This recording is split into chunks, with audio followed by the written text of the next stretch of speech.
Hi guys, and welcome back to my channel S Chemistry. I hope you all are doing really fine. So recently, not really recently, but some time back, MH set results were out.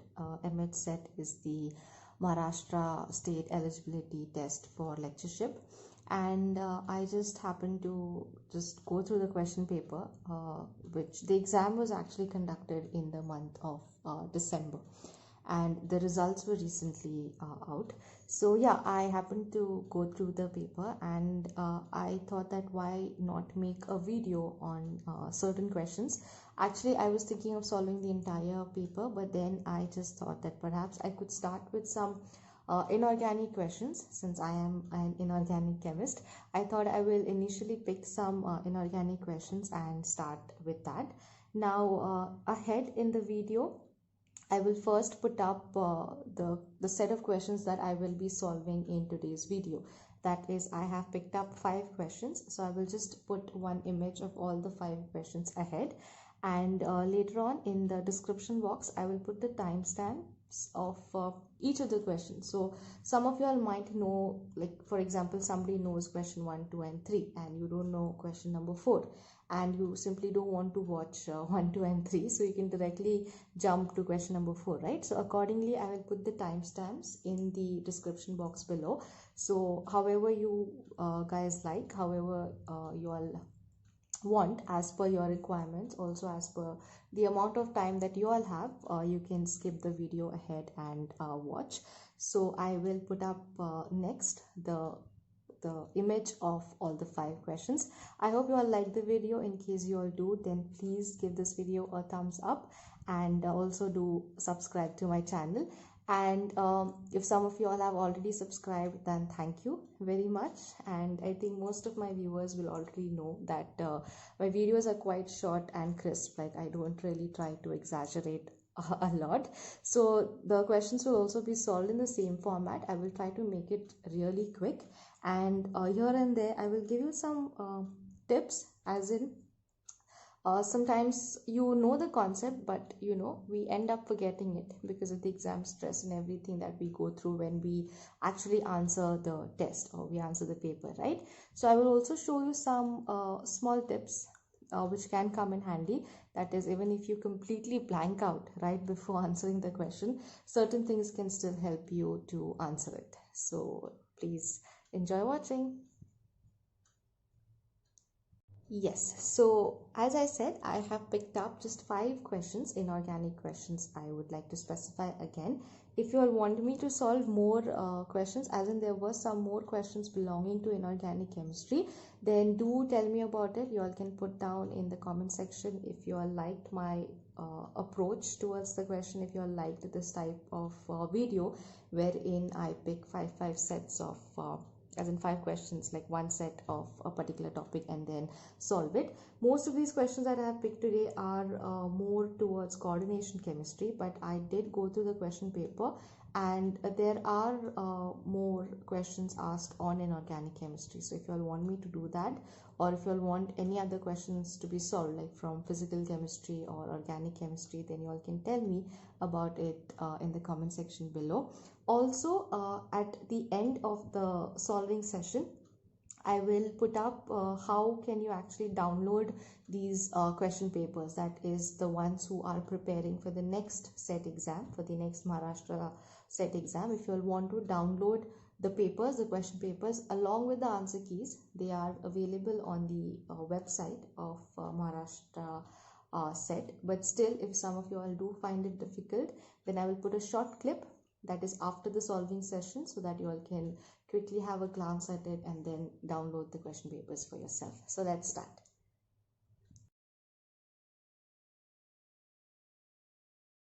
So this is the very first question that we are going to solve. First thing, always whenever you all are practicing, whenever you all are attempting the question in the exam, is to just breathe and read the question.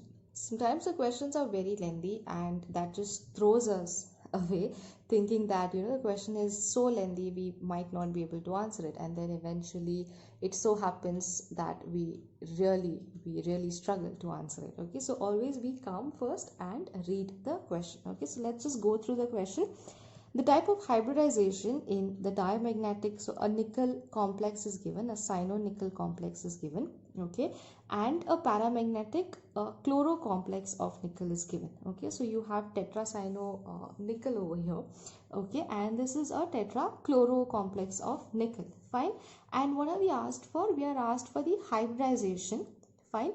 Okay, so that is a question wherein we need to find out what is the hybridization of the first complex and what is the hybridization of the second complex. Okay, now in the question itself, if we are calm and composed, there's a very strong hint. Okay, a major hint is given to us directly in the question, that is the magnetic behavior of the complex is provided to us. Okay, it is said that the type of hybridization in the cyano complex, they are telling us that the complex is diamagnetic. Okay, and the chloro complex, they are telling us that the complex is paramagnetic. Okay, so this is a hint that is given. And if you all have also studied the very basics of coordination chemistry, then there are certain things which we can predict on the basis of the magnetic property. Suppose if we know the magnetic property, then there are a few things here and there which we can actually predict. Fine. Now this particular question is actually based on VBT. Okay, that is your valence bond theory. It is actually based on VBT, and using that we can easily find the hybridization. Okay, now without solving, if we go through the options, okay, if we look at the options, there are certain options that we can actually eliminate. Fine, there are certain options which we can actually eliminate right in the beginning. Okay, now there is a small error over here. This was just sp3d. Okay, it was not sp3d2, so I have just cancelled that 2 off. Okay, now there are certain options which we can actually cancel out right away. Okay, fine, even by just knowing the very basics of coordination chemistry. I'll tell you how. Now see, we have a complex over here, okay, and we have a complex over here. Fine. Now the moment we look at the complex, it is very relevant, okay, that these are not octahedral complexes. Okay, how do we know that they are not octahedral complexes? Obviously by looking at the coordination number, right?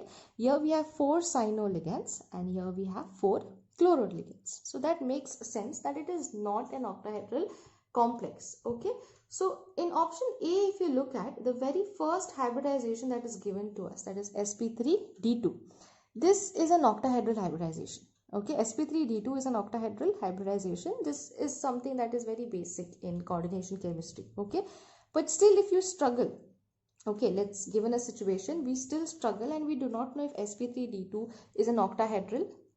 It belongs to octahedral hybridization. Suppose we do not know that, then also there is a very easy method how you can try to remember, and that I will tell you is that spd, whatever we have over here, okay, what are these? These are your orbitals, right?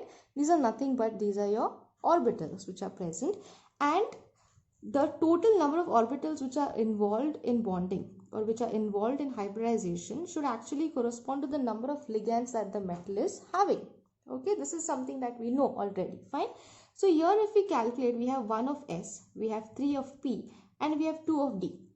Okay, 1 s orbital, 3 p orbital, and we have 2 d orbital. So the total over here, okay, this part, it comes to 6. There are 6 orbitals which are involved in bonding. Hence the coordination number is also going to be 6. Okay, so that way also we can remember that sp3d2 actually belongs to octahedral geometry. And what we are dealing with over here, now we do not know if it is square planar or if it is tetrahedral, but for sure we know that the coordination number is 4. Okay, so here one of the option is not relevant to the question, right? So we can easily eliminate this option, right? Instead of considering it, we can easily eliminate the option. Okay, now if you go to option D, okay, if we go to option D, we have dsp2.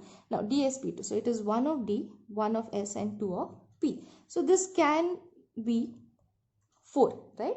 4 orbitals are involved, so maybe it can be a part of the answer. But if you look at sp2, okay, sp2 is what? 1 of S, and we have 2 of p orbitals. Okay, 1 of S and 2 of p orbital, wherein the number is going to be 3 orbitals are involved. So obviously again it is not coming to a coordination number of 4. We don't have only 4 orbitals, so how can we predict the hybridization? So obviously option D is also going to be wrong. So now initially we had 4 options wherein the probability of one answer being correct was 25%, right?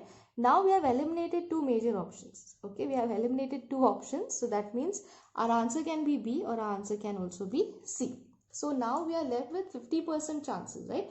50% B can be the answer, 50% C can be the answer. So this is one of the method which I even tell my students, that whenever you all have MCQs, try to eliminate the wrong answers. Okay, that eventually will increase the probability of you having a right answer.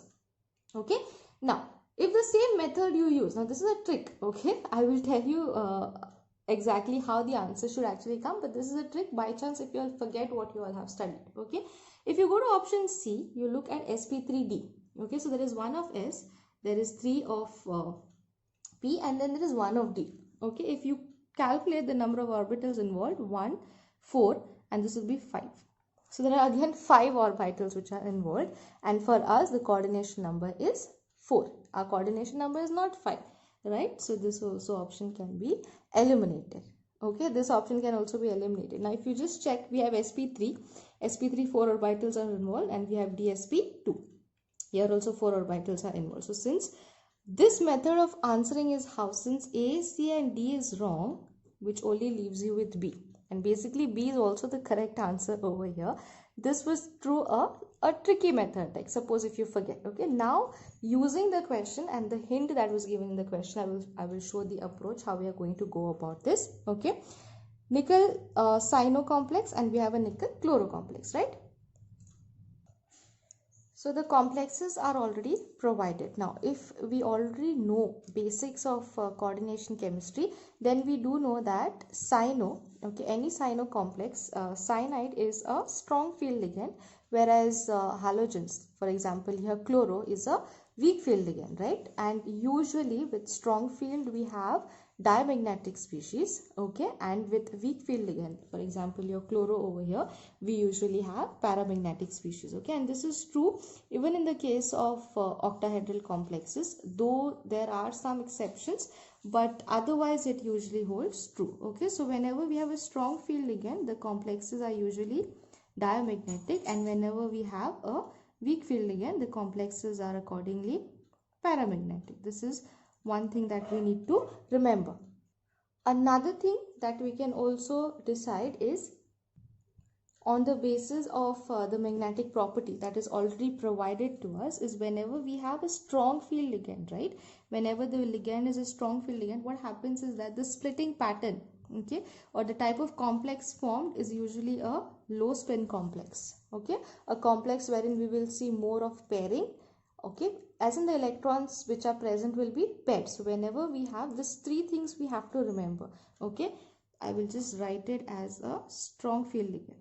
Whenever we have a strong field ligand, okay, the complex will be diamagnetic, and the splitting pattern, okay, usually that will be a low spin type of complex wherein there will be pairing of electrons. Okay, whereas if you have a weak field ligand, okay, the complex will be paramagnetic, fine, and the splitting pattern in this case will be high spin, as in more of the electrons will prefer to be unpaired. Okay, fine. Now on that basic understanding, we know that whenever there is a high spin with a coordination number 4, okay, whenever we have complexes of high spin with coordination number 4, they are tetrahedral. Whenever we have complexes with coordination number 4, okay, and they are low spin, as in there is pairing that is taking place, those are usually square planar. Fine, this is on the basis of VBT. Okay, whenever you have a strong field ligand approaching, the electrons end up getting paired. Whenever you have a weak field ligand approaching, the electrons will usually remain in the state that they are. Okay, for tetrahedral, we need to know that the normal hybridization is sp3, whereas for square planar it is dsp2. Okay, it is dsp2. Fine. So as per that, whenever we have cyano, it is going to be dsp2 hybridization, and when we have nickel tetrachloro, sorry, not hexa, this is nickel tetrachloro, that is going to be sp3. So this is with whatever we have studied. Okay, our understanding of a strong field ligand, of a high spin complex, weak field ligand, of a low spin complex. Using all of those concepts, this is the way you can actually solve it. I will also write down the VBT, that is the exact hybridization for each of the complex, and that way also it will become much more easier to understand.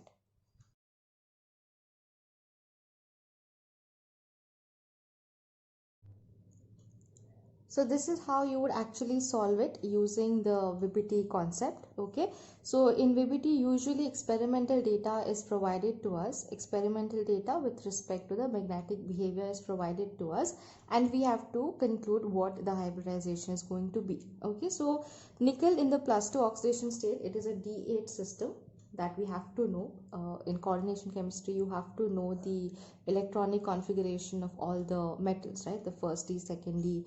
First D if you know, 3D if you know, then obviously you can predict the rest of them as well. Okay, so nickel in the +2 oxidation state is a D8 system, and this is how the electrons are going to be present. Okay, in the D orbital, this is your 3D orbital, right? Now, when you have a weak field ligand incoming, okay, the incoming ligand is going to be a weak field. In that case, there is no pairing that is taking place. Fine. So this D system remains as it is. Okay, the electrons are not going to pair up. Fine. So whatever additional 8 electrons, 4 chloride ions are coming, right? So they are going to come with 8 electrons in total. That is, each Cl will come with a set of 2 electrons. Okay, now to accommodate those 8 electrons, or you can say 4 lone pairs, okay, you require 4 empty orbitals, correct? So those will be the higher or the next orbitals which are present, and hence we have the hybridization S and P3. Okay, so this is with respect to the chloro complex.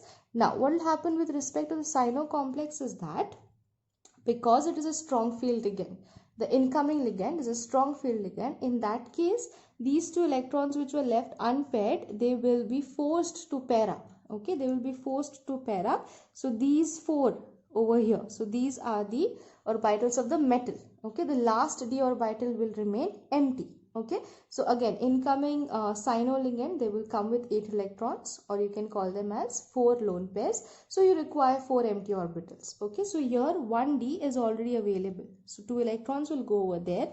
The next will be s, and then you will require only 2 p orbitals. Okay, so obviously the hybridization in this case is going to be d sp2. Fine, so the correct answer. So this is how you actually solve it using VBT. This whole concept is based on VBT, but by chance if we end up forgetting or some stress is there and we cannot really conclude what the answer is, in that case you could use the first method also that I told you, and luckily it worked.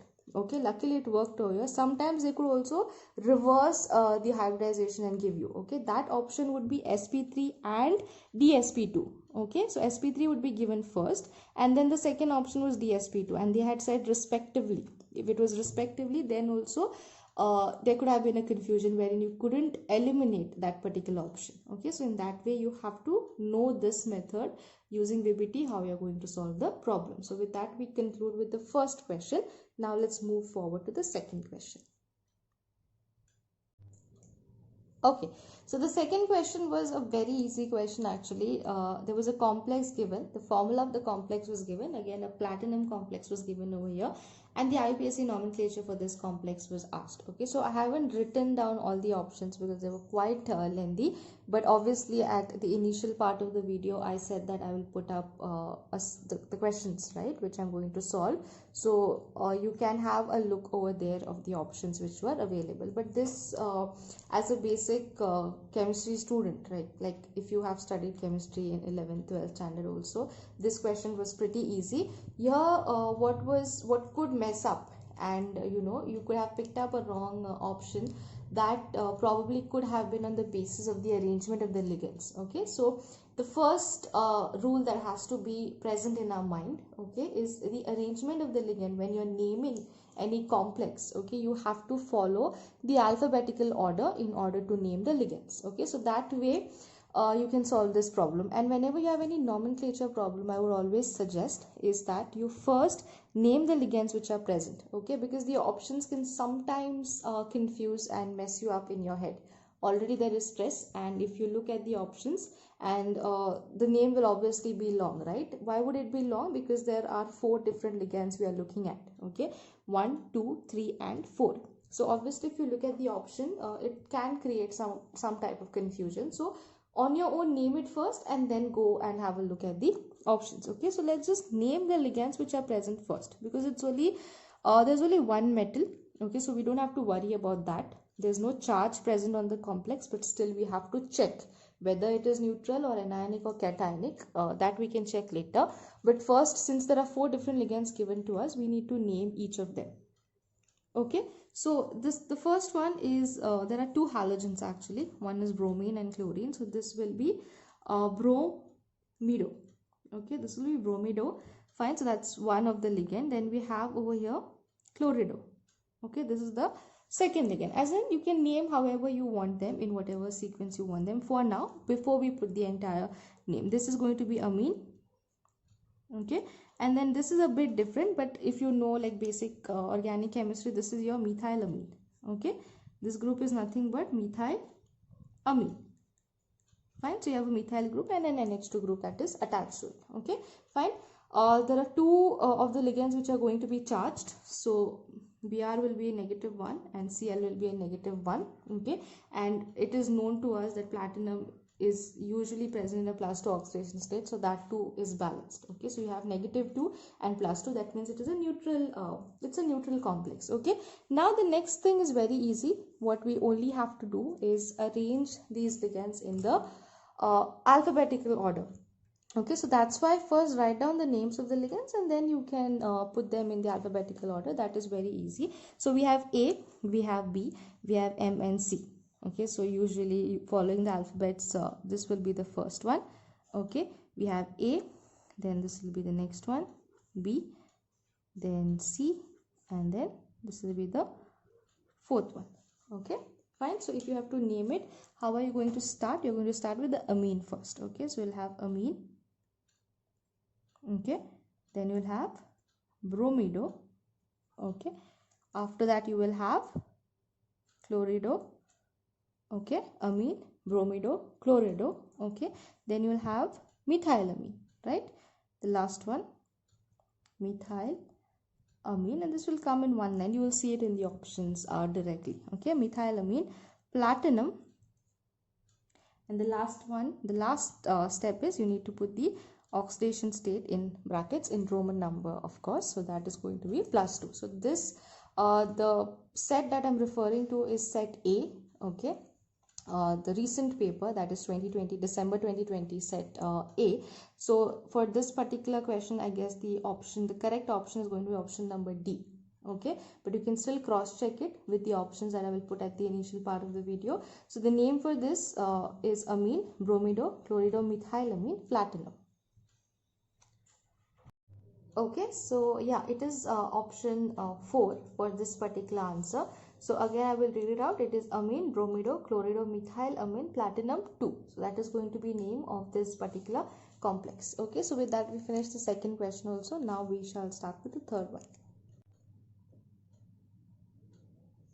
Okay, so starting with the third question, I would say the third one is my personal favorite, because it tests many sections of your knowledge, like not just spectroscopy but also basic understanding that you have with respect to certain atoms. Okay, so let's read the question first. The number of EPR lines. Okay, so the question is based on EPR spectroscopy. Also we call it as ESR spectroscopy, that is your electron spin resonance. Okay, the number of EPR lines observed in a particular complex is given, a copper, pyridine, chlorine. Okay, so it's there are 2 pyridine ligands and then there are 2 Cl ligands as well. So we have to calculate the number of EPR lines which will be observed, fine, in this particular complex, and they have given us a nuclear spin of copper. Okay, for copper 63 they have provided us with the nuclear spin that is 3/2. Okay, now suppose the first thing that you just have to know, ideally you just have to know the structure, a rough structure. Okay, now your coordination number, if you look, okay, it will be 4. The coordination number will be 4, right? Pyridine there are 2 and then there are Cl2, but With coordination number 4 also, you do not know if it is square planar or it can be tetrahedral, or maybe if it is square planar then it can be cis or trans, or there can be some options which might come in your mind. Okay, so rough diagram we can just have just for the sake of it, but that is not the crucial part for solving this problem. Okay, the crucial part comes from knowing the fundamentals of APR. Fine. So first we will just take a rough geometry of the complex. Okay, so suppose if we have pyridine, yeah, this way. Okay, so this will form one bond. Fine. And then we have another pyridine, right? So a normal one we will just take. Okay, so the lone pair will form, and then you have Cl, and then here also you'll have Cl. Okay, just I've drawn a square planar. In general, it looks more like trans. Okay, it's a bit just a rough structure that I've drawn. Fine. Now what is important for us is to know the fundamentals of EPR. Okay, we need to know which species are active in EPR and which species are inactive. Okay, so EPR or your ESR and NMR are just the opposites of each other, right? In EPR we focus on paramagnetic behavior. Okay, we need to have unpaired spins, unpaired electron spin, right? Odd number of unpaired electron spin is an essential criteria for ESR spectroscopy, whereas diamagnetic behavior or paired spin, okay, diamagnetic species, they usually show an NMR spectrum. Okay, so in EPR an electron spin is important, in NMR your nuclear spin. Okay, nuclear spin is important. Fine. Now in this particular question, the formula that we need to remember, okay, the formula that we need to know is this one: 2Ni plus 1 into 2Mi plus 1. Okay, this is the formula that we need to know. So this is a very important formula. Now you can remember it however you want, 2Mi plus 1 or 2Ni plus 1 in whatever format. Okay, but this happens when in a particular compound that is given to us, we have an atom wherein we have more than one atom which possesses a nuclear spin. Okay, fine. If there was only one atom, we would have had the normal pattern. Okay, if there was only one atom with a nuclear spin, we would have had the normal pattern.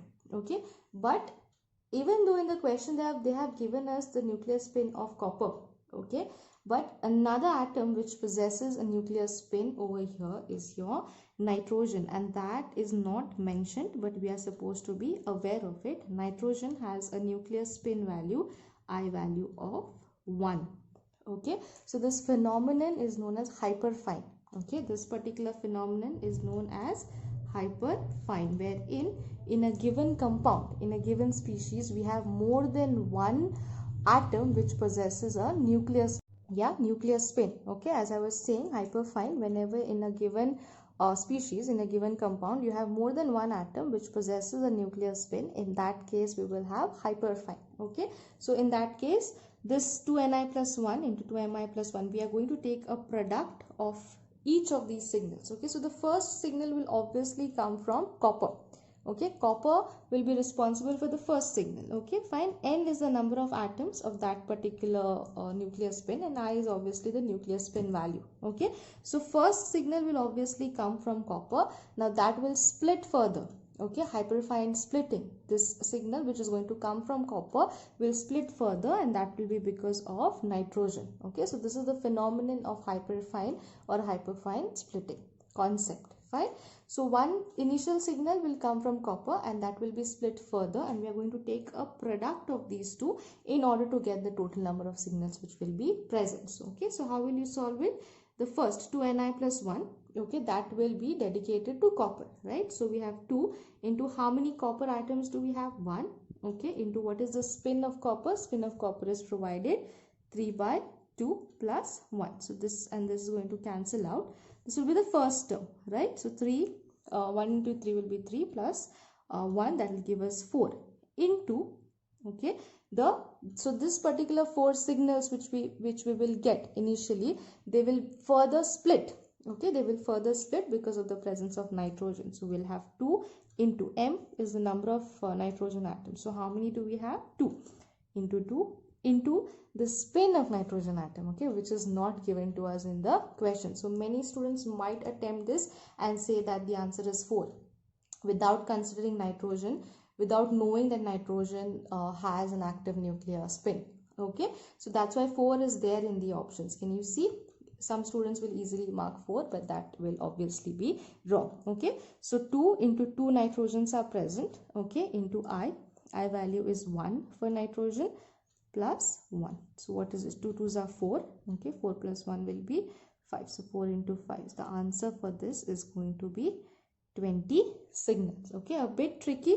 You have to know the fundamentals of EPR for this. Okay, you have to know how hyperfine occurs in EPR spectroscopy. Okay, so the correct answer for this is 20 signals or 20 EPR lines will be observed for this particular complex that is given. Okay, with that we finish the third question as well. Let's move forward. Okay, so moving ahead to the fourth question. Now the fourth question is again a deep concept from coordination chemistry itself. Okay, let's read the question.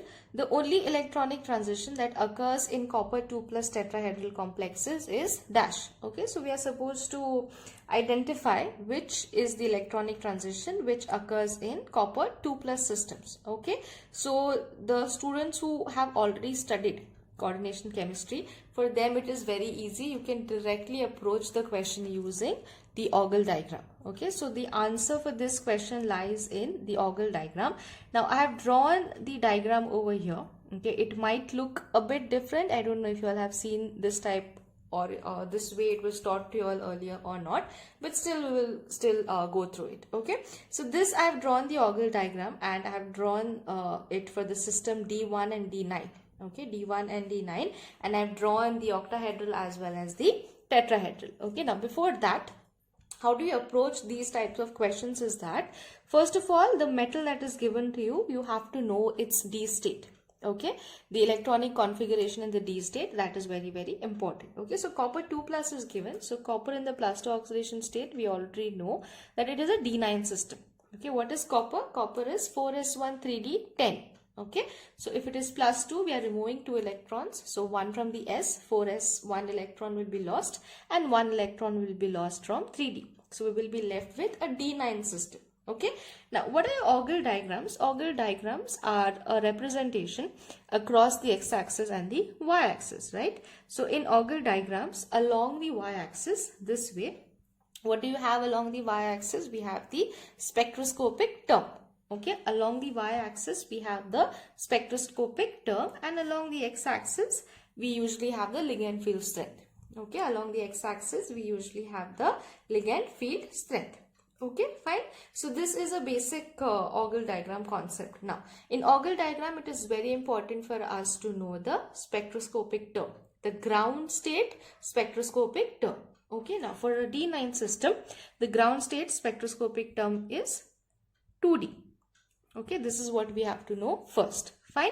Now, if you all already know the atomic term symbols, then D1 and D9, D1 electronic configuration and D9 electronic configuration are known to have the same spectroscopic term.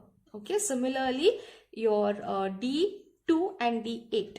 Okay, then D3 and D7. Okay, and then what you will have, D4 and D6. Okay, so D5 will be different. Okay, so this also you have to remember, so that you don't get stuck somewhere. So D1 and D9, both of them are going to have 2D as the spectroscopic ground term. Okay, so that I have drawn, I have written it over here. 2D, I have written it over here. Okay, now let's consider octahedral field. Okay, first we will consider octahedral field. I'm starting with the basics, and then we will come to the answer, of course. If you all already know the answer, then that is also absolutely fine. Okay, so let's just start with the octahedrals. Now, in octahedral, what is the splitting pattern? That also we have to know in general. Okay, so we have 3 orbitals down. So that is my T2G, and I have the EG. In an octahedral splitting down, I have T2G, 3 orbitals. Okay, and then I have EG. Okay, so suppose I take a D1 system. So D1, 1 electron is going to be here, right? So in a D1 system, the transition, okay, the transition usually takes place from T2G to EG. Okay, so a D1 system in octahedral, the transition is from T2G to EG. Yeah, this is the transition that we know about. Okay, so here the ground state, that is 2D, gets split into two terms. So that is 2T2G and 2EG. Okay, so for a D1 system in octahedral, this is going to be the transition from 2T2G to 2EG. Okay, now suppose we go for a D9 system. Now this I'm talking about octahedral. Please note, in the question we are asked for tetrahedral, but I'm talking about octahedral. Okay, now when I have a D9 system, okay, when I have a D9 system, what will happen is I will just draw it over here. Okay, in octahedral only, if I have a D9 system. One second. So I have T2G and EG again. Fine, but I have a D9 system. So what will happen? I'll have 1, 2, 3, 4, 5, 6, 7, 8 and 9. Okay, fine. So this is the type of filling that I'm going to have for a D9 system. Okay, this type of filling I'm going to have for a D9 system. Okay, so in this case the transition is from EG to T2G. Okay, in this case the transition is from EG to T2G. Fine. Okay, so this is the method that, a trick, or this is how usually Ogel diagrams are defined, or they are solved. Okay, so if I have a transition from EG to T2G, so that is the one that I have shown over here. So from 2EG to 2T2G, this is going to be my D9 transition in an octahedral field. Fine, so this is with respect to octahedral. Now the same transitions are reversed. Okay, the same transitions are reversed when it comes to tetrahedral. So if you have understood octahedral transitions using Ogel diagram, then the opposite of it will be true for your tetrahedral. Okay, so now we will look at the tetrahedral side. So I will draw it this side. Okay, so in tetrahedral, what do we have? It is the inverse, right? I have E and I have T2. Okay, now whenever we talk about tetrahedral splitting, G term is not written. Okay, what is the meaning of the G term? G symbolizes Gerard, right? G symbolizes Gerard, right? So when we talk about tetrahedral complexes, we do not the orbitals are un-Gerard. Okay, so we do not take the G as a subscript over there. Okay, so this is how we will have it. Fine. In a normal tetrahedral splitting, we'll have E down and then the T2 orbitals are going to be above. Okay, so this is the way. So suppose if I have D1, and we will do it for D9 as well. Okay, we will do it for D1 and D9. So if I have D1 over here, what is my transition that is taking place? In D1, my transition is from E to T2. Okay, in D1, my transition is from E to T2. So where is that transition? This side I have shown for tetrahedral. Okay, so I have drawn 2E and 2T2. Okay, which is actually wrong, right? When we come to tetrahedral splitting, it actually starts from E. So I'm just going to change this. So I just drawn it. I have written it wrong. Okay, so what will I have over here? I will have E2. Okay, E2 is always lesser in energy, and on top I will have T2. Okay, that will be 2E2 and sorry, it will be 2E and it will be 2T2. Okay, I will just do this part again. What do I have? I'll have 2T2 and I'll have 2E. 2E is going to be the one with lesser energy, the lower energy orbitals, and 2T2 will be the ones with higher energy. Okay, so I've just changed that. That is the only difference. Okay, so the transition for D1 will be from E to T2. Okay, from 2E to 2T2. So this particular transition is going to be for D1. Okay, whereas let's try for the D9 system. So I have 1, 2, 3, 4, 5, 6, 7, 8 and 9. Okay, so this is the unpaired electron. Over here the transition will be from, what is on top?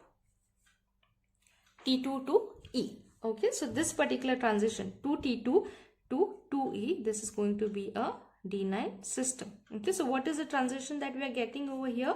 It is from 2T2 to 2E. This is the transition. Okay, I will just put a box for it. The answer for our question is 2T2 to 2E. So where do you see that particular answer? Now in option A and option C, in tetrahedral complexes, you could directly strike these out, right? How can you directly strike it out? Because Gerard is mentioned. Gerard is usually for octahedral and not for tetrahedral complexes. So it can either be option B or it can be option D, right? So what is our transition? Our transition is taking place from 2T2 to 2E. Okay, so which is that option? Option number B. Okay, option B is the correct one, wherein we are having the transition from 2T2 to 2E. Okay, so for copper plus 2 D9 in a tetrahedral, this particular transition will take place, and that is the only electronic transition that takes place. Okay, fine. So this is the method. Auger diagram, you all can take a reference also. Very easy to solve. Now let's go to the fifth one.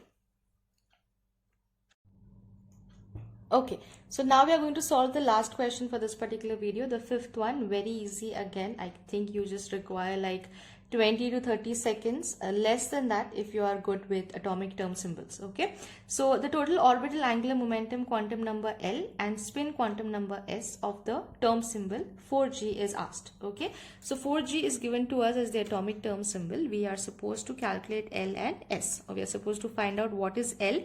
L is obviously your total orbital angular momentum quantum number, and S is the spin quantum number. Fine. Now anybody who has studied very basic fundamentals of coordination has obviously studied atomic term symbols as well. Okay, so in atomic term symbols, what do we have? I will just write it over here: M, L, J. This is how you represent any atomic term symbol, right? Okay, wherein M is with respect to 2s plus 1, that is your spin. Okay, L is obviously the orbital angular momentum. So that is what we have to find. Okay, and J is not asked over here, so we'll not get into details. We will try to quickly solve it. Okay, so we have, this is the basic way of representing an atomic term symbol, and what is given to us is 4G, right? So M is equal to 4 this way. Okay, M corresponds to 4 and L corresponds to G.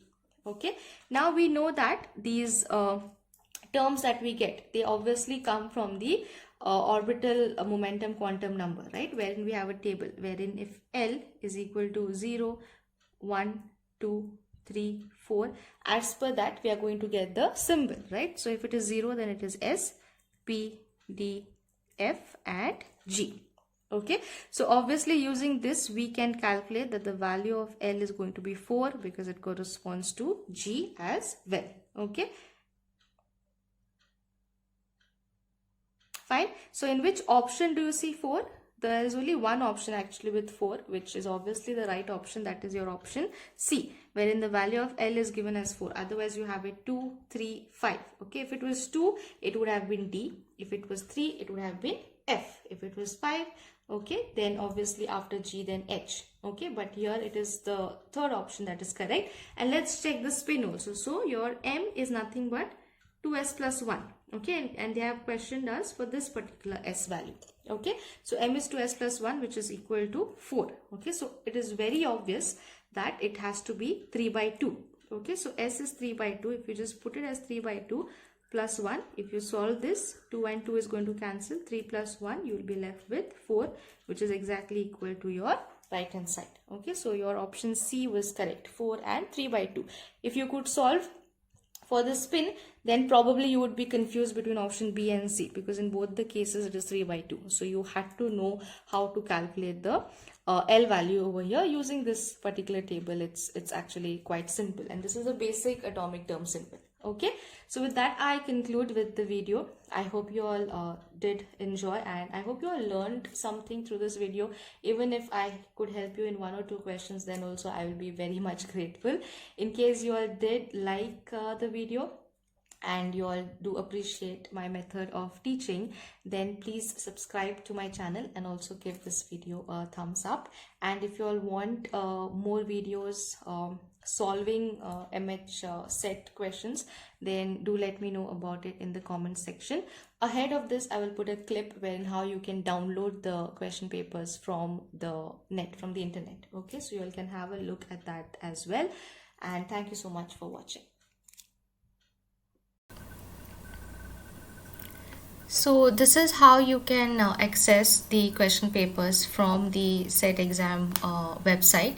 So all you have to do is search for MH SET question paper. Okay, that will be the first thing which you can put in the tab. Okay, so you just have to put MH SET question paper and this first site. Okay, wherein it has SET question paper, SET exam, Savitribai Phule Pune University. So it is the website that SET exam has. Okay, so you just have to click on it.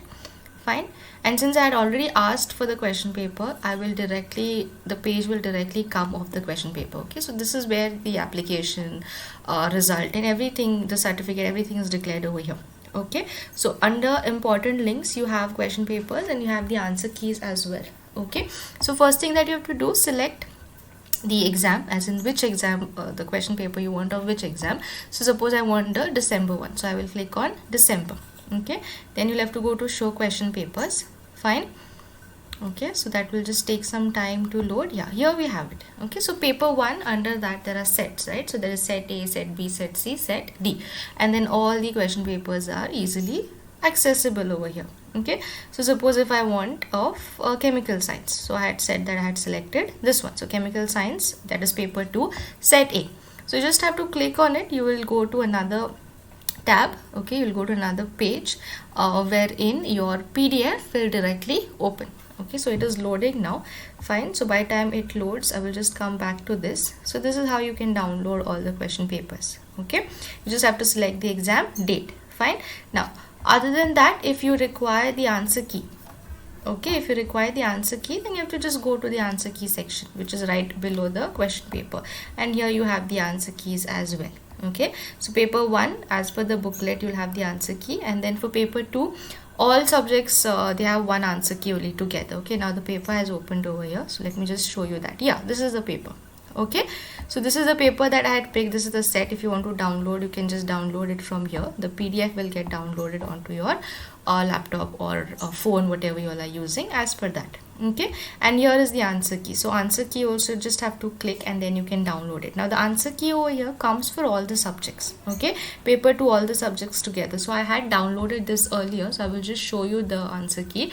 Here it is. Okay, so you'll have to scroll and search for the specific page. Now this is chemical science booklet A. So this is the answer key that you'll have to refer if you download the set A part. Okay, if you download booklet A. Okay, so that's about it.